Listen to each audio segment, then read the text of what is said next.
네, 오늘 아침에는 신명기 9장 1절에서 8절 본문으로 아침 메시지 나누겠습니다. 오늘은 본문 가운데 하나님의 주권에 대한 말씀을 좀 드리려고 합니다. 먼저 1절 이하의 말씀을 좀 읽어보겠습니다. 이스라엘아 들으라, 내가 오늘 요단을 건너 너보다 강대한 나라들로 들어가서 그것을 차지하리니 그 성읍들은 크고 성벽은 하늘에 닿았으며 크고 많은 백성은 내가 아는 아낙 자손이라. 그에 대한 말을 내가 들었나니 이르기를 누가 아낙 자손을 능히 당하리요 하거니와 오늘 너는 알라, 내 하나님 여호와께서 맹렬한 불과 같이 내 앞에 나아가신즉 여호와께서 그들을 멸하사 내 앞에 엎드러지게 하시리니 여호와께서 내게 말씀하신 것 같이 너는 그들을 쫓아내며 속히 멸할 것이다 라고 말씀합니다.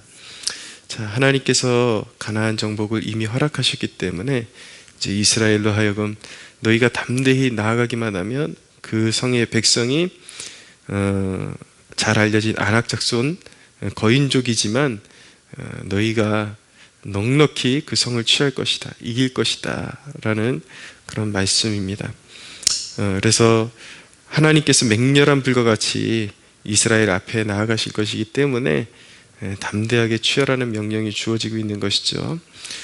우리 삶 가운데도 하나님이 허락하신 일이라면 그 앞에 아무리 아낙 자손과 같이 장대한 그런 장애물과 그런 백성이 앞에 진치고 있다 할지라도 대적하고 있다 할지라도 믿음으로 담대히 나가서 그 성을 취해야 하는 것입니다. 그런데 한 가지 하나님께서 신신당부하시는 것은 무엇이냐면 그 땅을 차지하더라도 그것은 너희의 공의로 말미암은 것이 아니다. 그것을 꼭 기억해야 된다. 그것은 하나님이 주권적으로 행하신 일임을 잊어서는 절대로 안 된다.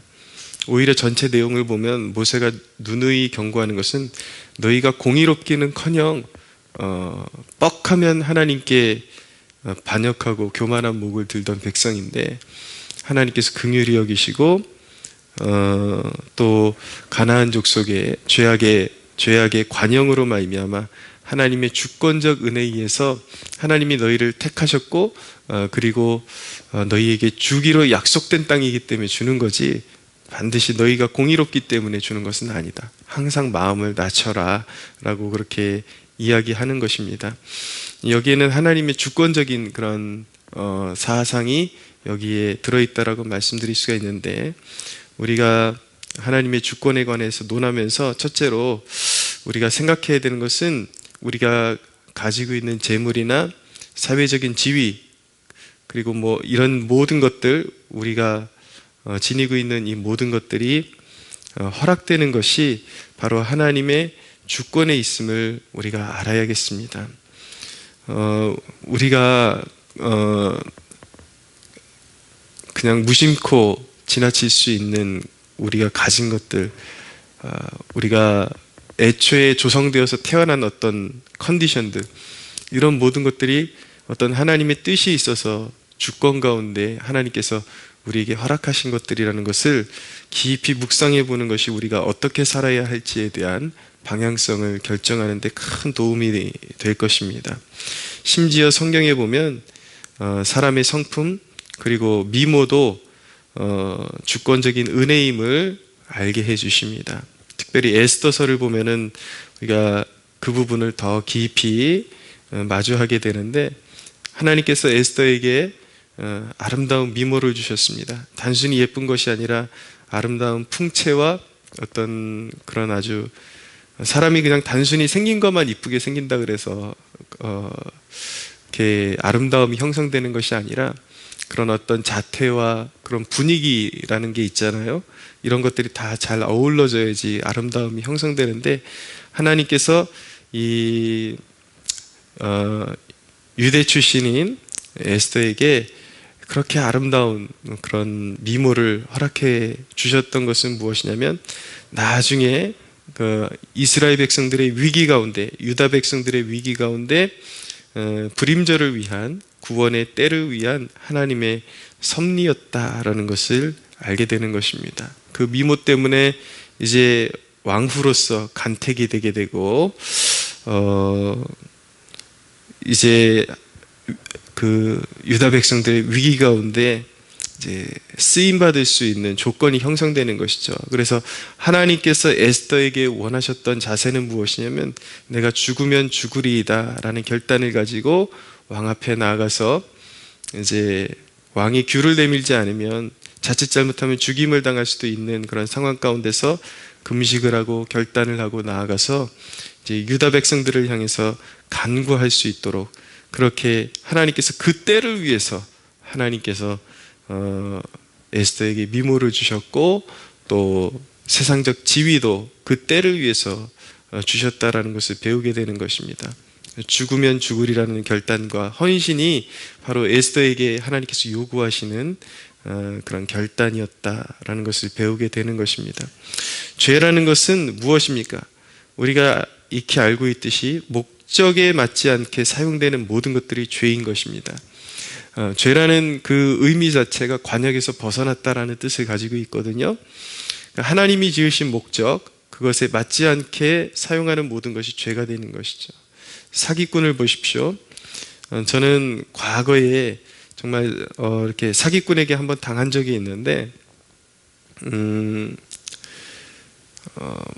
제가 한때 그 체육관 사범 생활을 할 때 너무나도 매너 좋은 사람이 와서 그 입관 문의를 하겠다고 왔는데 너무나도 신사적이고 사교적이에요.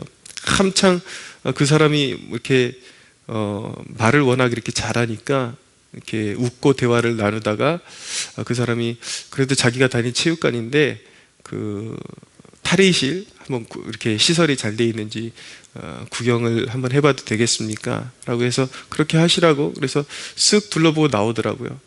그래서 이제 나갔는데 알고 보니까 우리 회원들 지갑이 사라진 거예요. 지갑이 사라졌는데 또 더 난감하게 된 것은 제가 그 사람하고 웃고 대화를 나누던 장면을 이렇게 회원들이 보고 나서 혹시 아는 사람 아니냐고 이렇게 의심까지 받게 되는 그런 난감한 상황을 겪은 적이 있습니다. 근데 돌이켜보면 너무 잘생기고 너무 매너가 있어요. 말은 얼마나 잘하는지요.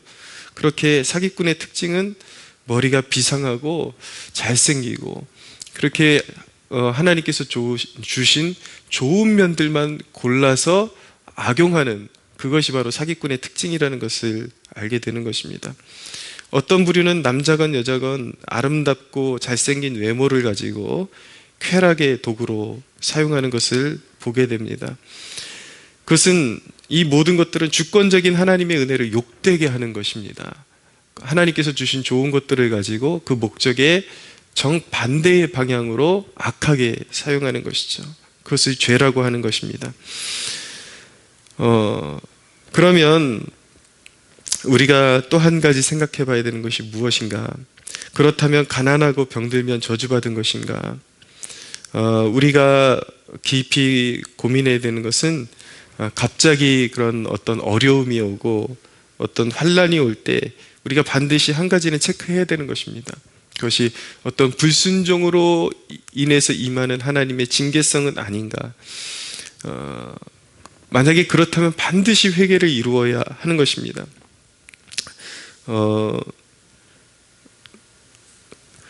그러나 우리가 분명히 알아야 되는 것은 불행처럼 보이는 일에도 하나님의 주권을 깨닫게 되면 그것이 사명을 발견하는 통로가 된다라는 것을 알게 되는 것입니다.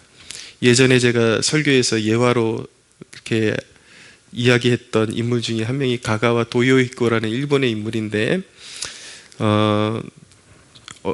젊어서부터 죽을 병에 걸리고 원래는 그렇게 어려운 가정 형편이 아니었는데 이제 부모님을 여의고 여러 가지 환경에 어려움이 오면서 자기가 이제 삼촌의 그 덕을 보면은 좋은 학교도 갈 수 있고 편하게 살 수도 있는 그런 환경이었음에도 불구하고 복음을 위해서 결단하고 이제 삼촌의 집을 뛰어나가서 숙부의 집을 뛰어나가서 가난을 선택한 경우였습니다. 정말 찢어지게 가난하고 죽을 병과 사투하면서 그가 거기서 사명을 발견하게 됩니다.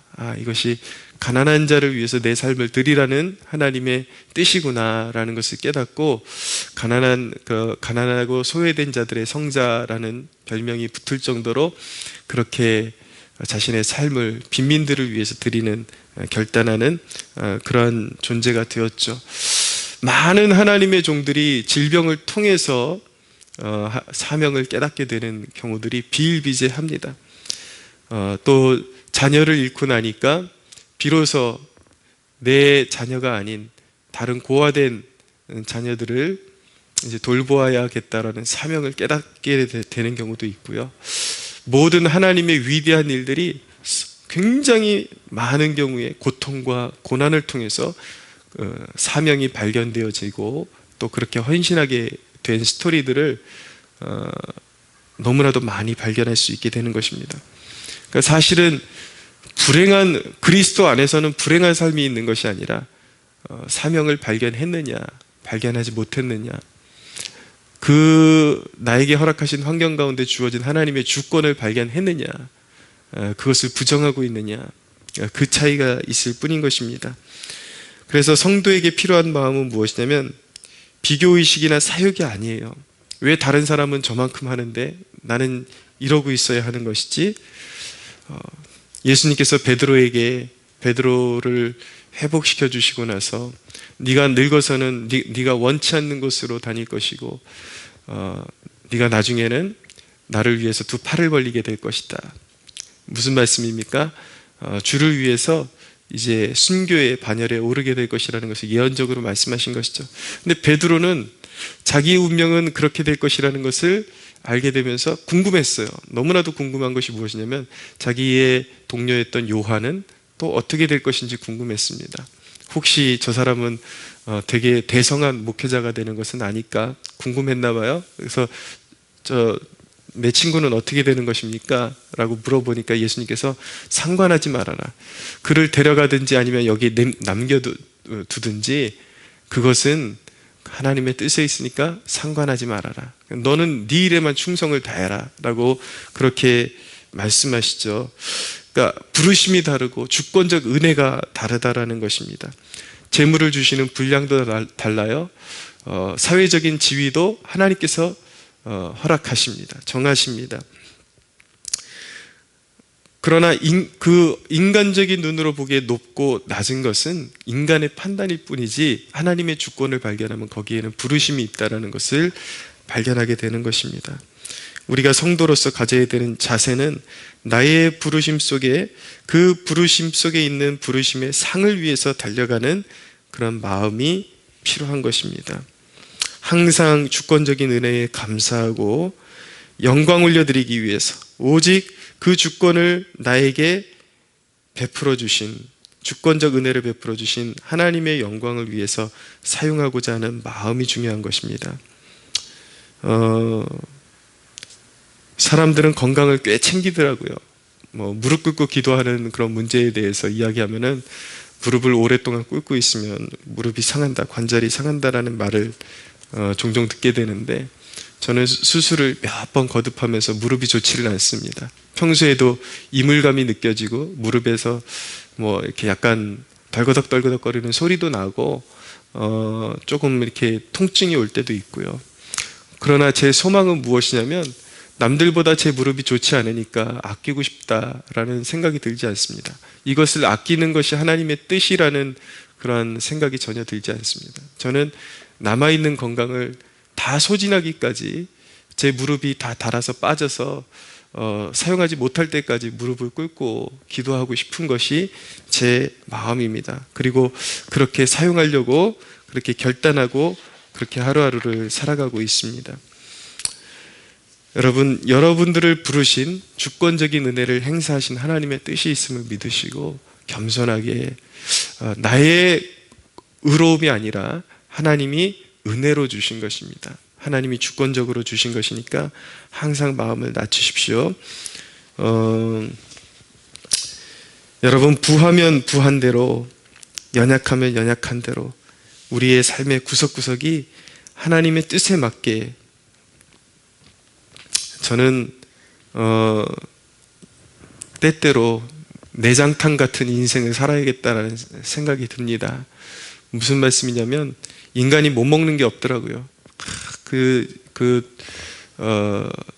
고기에 그 구석구석까지 다 이렇게 먹을거리로 만들어가지고 버리지 않고 그런 식거리로 사용하는 것을 보면서 참 대단하다. 못 먹는 게 없구나라는 생각이 드는데 무슨 말씀이냐면 저의 그런 삶의 구석구석이 하나하나 버려지는 것이 없이 인생의 나의 연약함까지도 내가 가진 모든 것들, 나의 부족함까지도 나의 강한 면까지도 하나하나 낭비됨이 없이 내가 사는 날 동안에 하나님 앞에 그렇게 쓰임받다가 죽는 것, 그렇게 부름받는 것이 제 소원입니다.